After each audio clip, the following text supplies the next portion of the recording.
Chapter 22. The Thanksgiving dinner Judd and Norma put on was a fine one. When it was over, Louis went home feeling full and sleepy. He went upstairs to the bedroom, relishing the quiet a little, flipped off his loafers, and lay down. It was just after 3 o'clock. The day outside was lit with thin, wintry sunshine. "I'll just doze a little," he thought, and fell asleep. It was the bedroom extension that woke him up. He groped for it, trying to pull himself together, disoriented by the fact that it was almost dark outside. He could hear the wind whining around the corners of the house and the faint, husky mutter of the furnace. "Hello," he said. It would be Rachel, calling from Chicago again to wish him a happy Thanksgiving. She would put Ellie on, and Ellie would talk, and then Gage would get on, and Gage would babble. And how the hell had he managed to sleep all afternoon when he had meant to watch the football game? But it wasn't Rachel. It was Judd. "Louis, afraid maybe you've got a little spot of trouble." He swung out of bed, still trying to scrub the sleep off his mind. "Judd? What trouble?" "Well, there's a dead cat over here on our lawn," Judd said. "I think it might be your daughter's." "Church?" Louis asked. There was a sudden sinking in his belly. "Are you sure, Judd?" "No, I ain't 100% sure," Judd said. "but it sure looks like him." Oh, shit. "I'll be right over, Judd." "All right, Louis." He hung up and just sat there for a minute longer. Then he went in and used the bathroom, put his shoes on, and went downstairs. Well, maybe it isn't church. Judd himself said he wasn't 100% sure. Christ, the cat doesn't even want to go upstairs anymore unless someone carries him. Why would he cross the road? But in his heart, he felt sure that it was church, and if Rachel called this evening, as she almost certainly would, what was he going to say to Ellie? Crazily, he heard himself saying to Rachel, "I know that anything, literally anything, can happen to be physical means. As a doctor, I know that. Do you want to be the one to explain to her what happened if he gets run over in the road?" But he hadn't really believed anything was going to happen to church, had he? He remembered one of the guys he played poker with, Wix Sullivan, asking him once how he could get horny for his wife and not get horny for the naked women he saw day in and day out. Louis had tried to explain to him that it wasn't the way people imagined in their fantasies. A woman coming in to get a pap smear or to learn how to give herself a breast self-examination didn't suddenly drop a sheet and stand there like Venus on the half shell. You saw a breast, a vulva, a thigh. The rest was draped in a sheet, and there was a nurse in attendance, more to protect the doctor's reputation than anything else. Wiki wasn't buying it. A tit is a tit was Wiki's thesis, and a twat is a twat. You should either be horny all the time or none of the time. All Louis could respond was that your wife's tit was different. Just like your family's supposed to be different, he thought now. Church wasn't supposed to get killed because he was inside the magic circle of the family. What he hadn't been able to make Wiki understand was that doctors compartmentalized just as cheerfully and blindly as anyone else. A tit wasn't a tit unless it was your wife's tit. In the office, a tit was a case. You could stand up in front of medical colloquium and cite leukemia figures in children until you were blue in the face and still not believe it if one of your own kids got a call on the bone phone. My kid? My kid's cat even? Doctor, you must be joking. Never mind. Take this one step at a time. But that was hard when he remembered how hysterical Ellie had gotten at the prospect of Church someday dying. Stupid fucking cat. Why did we ever have to get a fucking cat anyway? But he wasn't fucking anymore. That was supposed to keep him alive. Church? He called, but there was only the furnace, muttering and muttering, burning up dollars. The couch in the living room, where Church had recently spent most of his time, was empty. He was not lying on any of the radiators. Lewis rattled the cat's dish, the one thing absolutely guaranteed to bring Church running if he was in earshot. But no cat came running this time, and never would again, he was afraid. He put on his coat and hat and started for the door. Then he came back. Giving in to what his heart told him, he opened the cupboard under the sink and squatted down. There were two kinds of plastic bags in there, small white ones for the household trash baskets and big green garbage can liners. Lewis took one of the latter. Church had put on weight since he had been fixed. He poked the bag into one of the side pockets of his jacket, not liking the slick, cool way the plastic felt under his fingers. Then he let himself out the front door and crossed the street to Judd's house. It was about 5:30. Twilight was ending. The landscape had a dead look.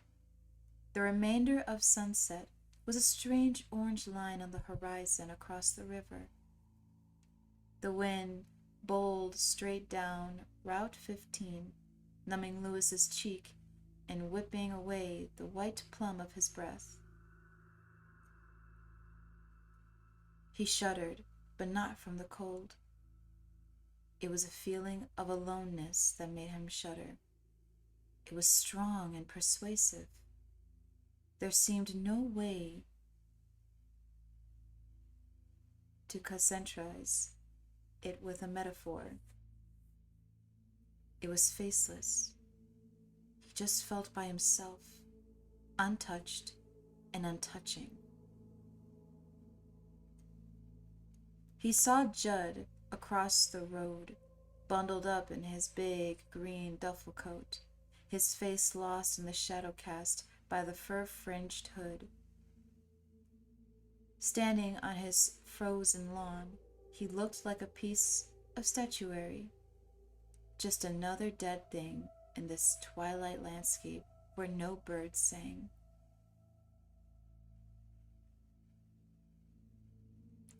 Lewis started across. Then Judd moved, waved him back, shouted something Lewis could not make out over the persuasive whine of the wind.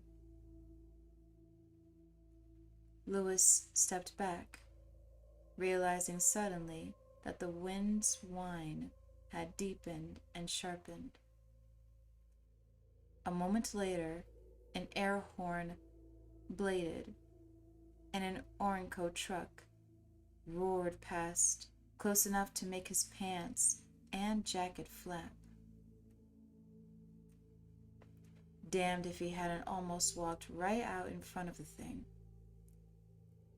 This time, he checked both ways before crossing. There was only the tanker's tail lights dwindling into the twilight.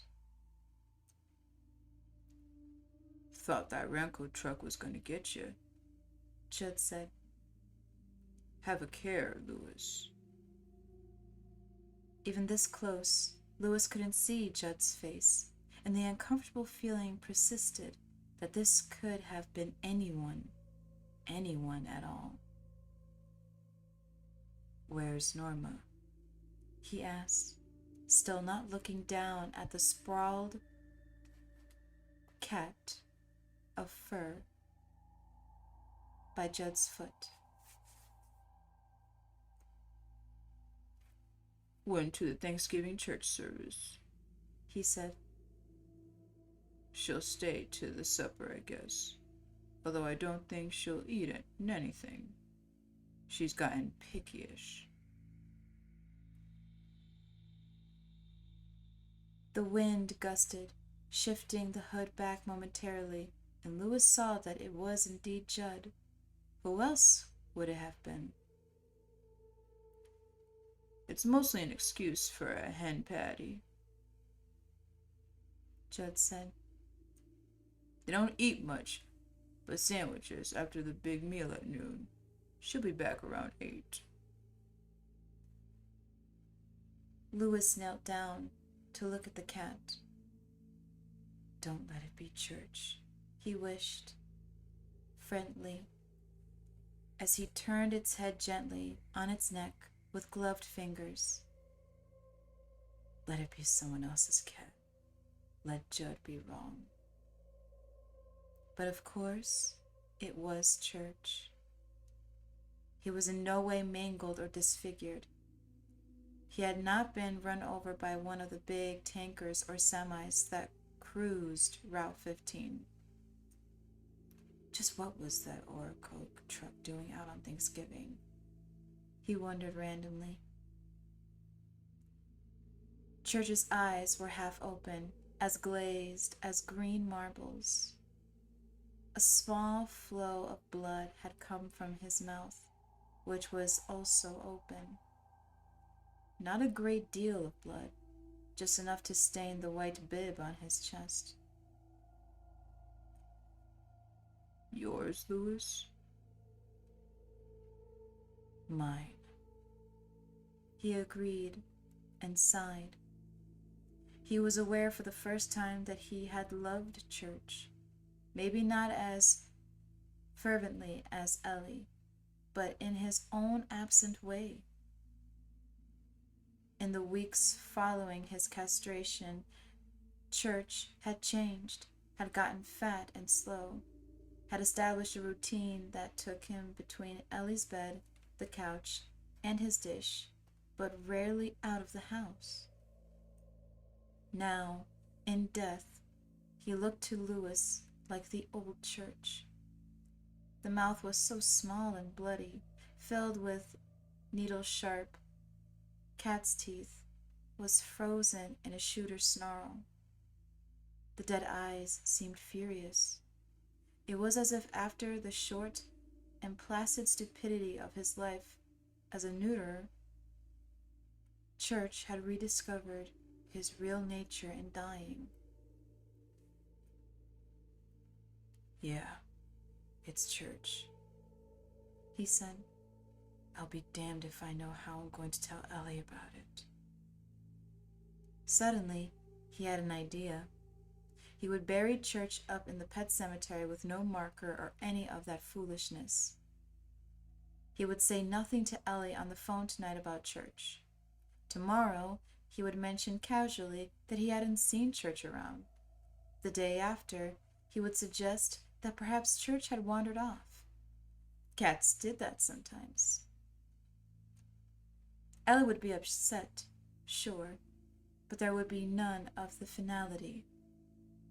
No reprise of Rachel's upsetting refusal to deal with death. just a withering away. Coward, part of his mind pronounced.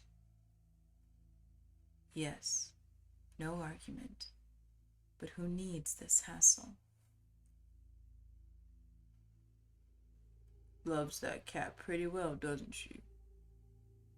Judd asked. Yes, Louis said absently. He moved Church's head again.